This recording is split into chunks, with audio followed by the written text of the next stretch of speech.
안녕하세요, 영민 친구들. 오늘 채플 영상으로 진행하도록 하겠습니다. 우리 코로나19 때문에 3개월을 더 쉬고 학교에 등교한 우리 2학년 친구들 어떻게 학교 한 주간 잘 보내셨습니까?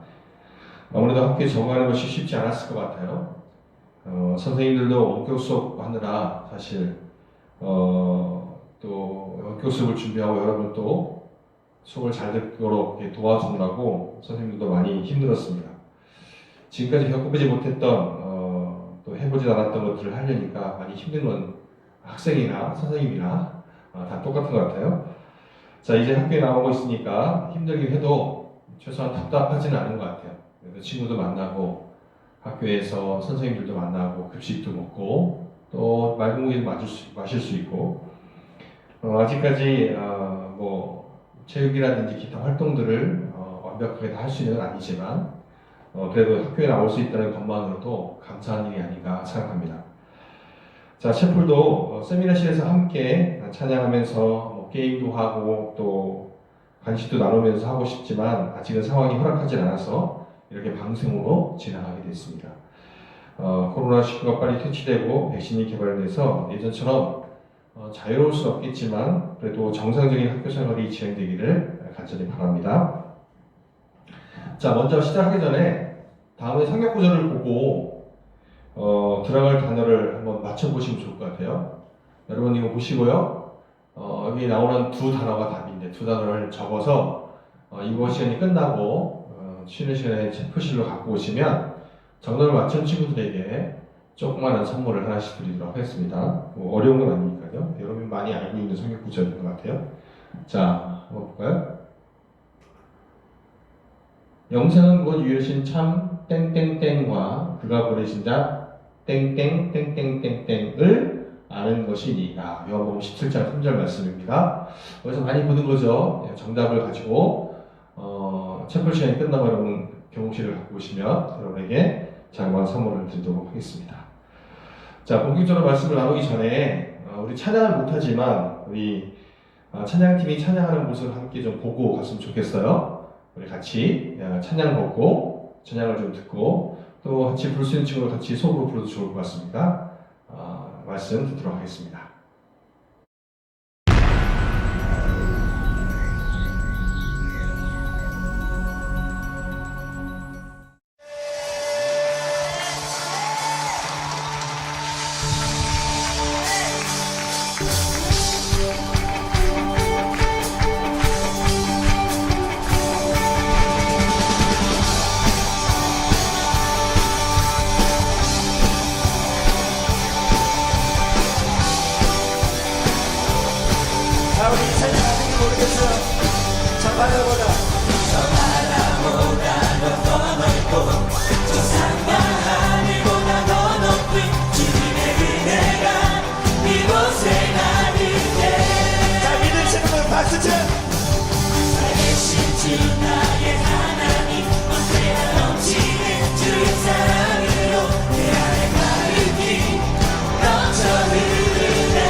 네, 찬양 좋았습니다. 너무 신나지 않아요? 네. 같이 좀 저렇게 뛰면서 막 하면 좋을 것 같은데 아직 상황이 그렇지 않습니다. 여러분 1학년 때는 반별로 외부에서 강사님들이 오셔서 인생 체프를 드렸습니다. 아마 여러분에게 많은 도움이 되었으리라고 생각합니다. 또 2학년 체프는요, 이제 인성이 준비된 여러분들이 여러분들의 미래를 위해서 또 꿈을 만들고 비전을 세워갈 수 있도록 도움을 줄 수 있는 말씀을 나누고 또 가끔 비전과 관련된 강사님들을 초청해서 강의를 듣는 시간으로 꾸며지게 됩니다. 그래서 2학년 체프를 비전 체프이라고 부릅니다. 비전 체프. 3학년 때는 여러분 인생에서 한 번쯤 꼭 들어야 될 강의들을 모아서 여러분에게 들려드리는 인생 채플로 드려지게 됩니다. 그래서 우리 1학년 때 인성 채플, 2학년 때 비전 채플, 3학년 때는 인성 채플, 인생 채플 이렇게 테마를 갖고 여러분 진행을 하겠습니다. 그래서 오늘은 2학년 비전 채플 첫 번째 시간인데요. 오늘 여러분과 나눌 말씀은 구약성경 예레미야에 있는 말씀입니다. 구약성경. 여러분 이 성경책은 한 권이죠? 한 권 성경책입니다. 근데 이 성경은 한 권의 책이 아니라 사실은 66개의 책을 묶어놓은 합본책이죠, 합본책. 자, 그래서 이 성경은 크게 구약과 신약으로 나눠집니다. 자, 구약은 39권, 신약은 27권. 그래서 총 66권의 책이 합본되어 있는 책입니다. 그래서 우리 보통 이거 교회에서 배울 때요, 39, 27 이렇게 외웁니다. 39권과 27권. 자, 총 66권의 책으로 구성되어 있는 아주 방대한 책입니다. 뭐 양으로 계산한다면 약 그 소설책 한 200여 페이지 되는 소설책 한 10권 정도라고 보시면 돼요. 그 정도의 분량인데 만나온 김에 이제 성경에 대해서 잠깐 설명하고 넘어가겠습니다. 성경은 총 66권으로 되어 있는 합본책이기 때문에 이 각 책마다 저자가 다르다는 거죠. 물론 이제 여러 개를 쓴 사람도 있습니다. 성경을 쓴 사람이 정확하긴 않지만 대략적으로 한 40명 정도로 봅니다. 저들을 정확히 알 수 있는 책도 있고요. 뭐 누군지는 정확히는 알 수 없지만 아마 누군가 썼을 것으로 추측이 되는 쓰여진 시대나 상황이나 이렇게 글 쓴 어투를 봤을 때, 글 쓴 것을 봤을 때 이 사람이 썼을 것이다라고 추정이 되는 것이 있죠. 이렇게 했을 때 정확한 건 아니지만 어쨌든 40명 정도의 사람이 쓴 책이라고 볼 수 있습니다. 또 쓰여진 시기도 약 한 1600년 정도 걸렸습니다. 성경이 이제 순서대로 있지만 이 순서대로 연도별 순서는 아니지만요. 어쨌든 성경책이 처음 있는 창세기는 BC 1500년 전경에 모세에 의해서 쓰여졌고요. 마지막 책인 요한계시록은 예수님의 제자였던 사도 요한이 AD 100년경에 쓴 것으로 되어 있습니다. 그래서 총 1600년 동안 쓰여졌고요. 또 이 여러 권의 성경책들 중에서 이 성경책을 성경에 넣어야겠다고 합본 작업을 했을 거 아닙니까? 이 합본 작업을 하는 데만 약 1000년의 세월이 걸렸습니다. 지금 여러분이 보고 있는 이 성경책이 만들어지는데 쓰여지고 편집돼서 만들어지는데 몇 년이 걸렸냐? 약 2500년 정도가 걸렸다는 거죠. 그래서 지금 우리가 이 성경책을 지금 읽고 있는 것인데요. 이 성경 보통책과 좀 다른 점은 바로 이 40명의 서로 신분도 다르고 배경도 다르고 시대도 다른 사람들이 각자의 시대 속에서 쓰여진 책임에도 불구하고 그 주제가 통한다는 거죠. 당대 최고의 신학자들이 이 성경책들을 연구했을 때 하나님의 계획, 하나님의 복음이라는 주제를 갖고 봤을 때 그 주제가 통하는 것들, 그래서 그런 것을 모아서 이것을 하나님의 말씀이라고 성경으로 모아놓은 것이죠. 자, 성경책 요즘 한 몇만 원이면 주고 사는데요. 사실 이 성경책은 그 이상의 가치가 있다고 볼 수 있습니다. 왜냐하면 이 책을 기록하고 편집하는 과정 가운데 많은 사람들의 인생이 담겨져 있기 때문이죠. 그리고 지금도 이 성경책은 많은 사람들에게 감동도 주고 영감을 주면서 우리 사람들에게 영향을 주고 있는 책이기 때문에 살아있는 하나님의 말씀이라고 우리는 믿고 있는 것이죠. 하여튼 오늘은 구약 성경 중에서 예레미야 말씀, 예레미야 선지자가 쓴 예레미야 말씀 29장 11절부터 13절 말씀을 보겠습니다. 자, 한번 목사님 읽겠습니다. 여호와의 말씀이니라. 너희를 향한 나의 생각을 내가 아나니 평안이요 재앙이 아니니라. 너희에게 미래와 희망을 주는 것이니라. 너희가 내게 부르짖으며 내게 와서 기도하면 내가 너희들의 기도를 들을 것이요 너희가 온 마음으로 나를 구하면 나를 찾을 것이요 나를 만나리라. 아멘. 이 말씀은요, 여러분, 예레미야라는 선지자가 바벨론의 포로로 끌려간 이스라엘 사람들에게 보낸 편지에 쓰여져 있는 것입니다. 물론 이 내용은요, 하나님께서 예레미야에게 감동을 줘서 쓰게 하신 것이죠. 하나님의 선택하신 백성인 이스라엘 사람들이 하나님을 믿지 않는 이방 민족인 바벨론에게 나라가 망합니다. 그리고 실력 있는 괜찮은 사람은 다 바벨론으로 끌려가죠. 그리고 이제 예루살렘에는 또 이스라엘은 보잘것없는 사람들, 그런 사람들은 남아있는 상황이 됩니다. 정말 절망적인 상황이죠. 나라가 망하고 인재들을 빼앗기고 다 모든 것을 잃어버린 이런 절망적인 상황 속에서 좌절하고 있는, 그래서 이제 희망이 없는 바벨론에 끌려가 있는 이스라엘 백성들에게 하나님께서 예레미야 선지를 통해서 메시지를 보내십니다. 오늘 말씀은 하나님께서 이스라엘 백성을 향해 어떤 생각과 계획을 갖고 계신지를 말씀해 주고 있죠. 이스라엘 백성들 입장에서 모든 것이 망가지고 다시 나라를 세울 수 없을 것 같은 그런 아주 절망적인 상황에서 좌절하고 있는 그들에게 하나님께서는 하나님의 계획이 있다고 말씀하고 있습니다. 오늘 말씀을 좀 쉽게 번역해서 한번 알려드릴게요. 이렇게 돼 있어요. 쉬운 번역, 새 번역에는 보면요. 너희를 두고 계획하고 있는 일들을 오직 나만 알고 있다. 내가 너희를 두고 계획하고 있는 일들은 재앙이 아니라 번영이다. 너희에게 미래에 대한 희망을 주려는 것이다. 나 주의 말이다. 너희가 나를 부르고 나에게 와서 기도하면 내가 너희의 호소를 들어주겠다. 너희가 나를 찾으면 나를 만날 것이다. 너희가 온전한 마음으로 나를 찾기만 하면 내가 너희를 만나주겠다. 이런 말입니다. 절망적이고 재앙을 겪고 있는 이스라엘 백성에게 하나님께서는 재앙이 하나님의 뜻이 아니라고 말하고 있습니다. 재앙이 아니라 번영이고 평안이라고 말하죠. 그리고 그들에게 미래에 대한 희망을 주는 것이 하나님의 계획이라고 말씀하십니다. 기도하면 기도를 들어주실 것이고 온 마음으로 하나님을 찾으면 만나주겠다고 말씀하고 있죠. 지금 아무리 절망적이고 희망이 보이지 않는 상황이라 하더라도 그것은 하나님이 원하는 것이 아니라는 것입니다. 하나님은 평안을 주고 미래에 희망을 주는 것이 하나님의 계획이라고 말하고 있습니다. 성경을 보면요, 하나님의 징계를 받는 사건들이 많이 나옵니다.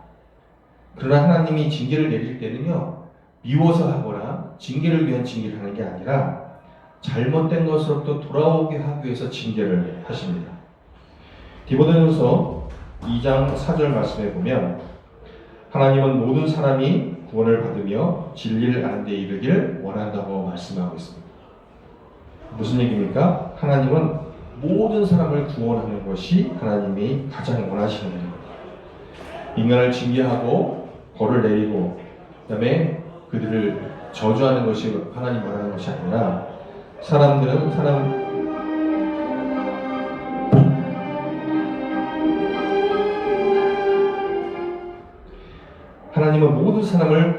하나님은 모든 사람을 구원하시는 것을 원하십니다. 하나님은 인간에게 징계를 내리고 벌을 내리는 것을 원하지 않으십니다. 하나님은 인간에게 평안을 주시길 원하시고 미래에게 희망을 주기를 원하시는 분이라는 거죠. 여러분들이 하나님을 믿고 하나님을 의지한다면 하나님은 여러분들에게 평안을 주시고 미래의 희망을 주시는 분이라는 겁니다. 바로 이것이 인간이 다른 생명체와 다른 점이죠. 하나님의 돌보심과 하나님의 은혜를 누릴 수 있는 존재라는 것입니다. 하나님은 오늘 우리에게 말씀하십니다. 하나님은 우리에게 평안을 주시고 미래의 희망을 주기를 원하십니다. 이건 저뿐만 아니라 여러분에게 다 똑같은 거죠. 하나님께 기도하고 하나님을 온 마음으로 찾기만 한다면 하나님은 우리에게 평안을 주시고 희망을 주시는 분이라는 거죠. 우리 사랑하는 영성고등학교 2학년 친구들, 여러분들이 하나님이 주시는 평안과 하나님이 주시는 미래의 희망을 품고 살아가는 여러분들이 되기를 간절히 바랍니다. 고등학교 2학년, 어떻게 보면 여러분 인생에서 되게 중요한 시기입니다. 여러분이 진로를 결정하고 진로를 위해서 무엇인가를 준비해야 하는 시기니까요. 여러분들이 여러분들의 꿈과 비전을 찾아가는데 이 챔플 시간이 조금이나마 도움이 되었으면 좋겠습니다. 하나님께서는 여러분에게 평안을 주기 원하고 여러분의 미래에 희망을 주기 원하시는 분이 하나님이심을 알아가는 여러분이 됐으면 좋겠습니다. 우리 함께 기도하겠습니다. 우리 교회를 안 다니는 친구들도 다 같이 눈을 감고 오늘 들은 말씀을 기억하면서 기도에 동참해 주셨으면 좋겠습니다. 기도하겠습니다. 하나님, 우리가 때로는 어렵고 힘든 인생을 살아갈 수 있지만 그 어렵고 힘든 것이 우리의 어려움들이 하나님이 원하시는 것이 아니라 우리에게 평안과 또 미래의 희망을 주는 것이 하나님의 뜻임을 다시 한번 기억합니다. 오늘도 우리에게 참 소망을 주신 하나님, 오늘 말씀처럼 2학년 친구들이 하나님을 찾고 하나님을 만나며 그래서 미래의 소망을 품고 희망을 품고 또 평안을 누리며 살아갈 수 있는 우리 2학년 친구들의 인생이 될 수 있도록 하나님 도와주시옵소서. 감사하며 예수님의 이름으로 기도했습니다. 아멘. 네, 책을 오늘 이것으로 마치겠습니다. 간판에서 조용히 자습해 주시면 되겠습니다. 감사합니다.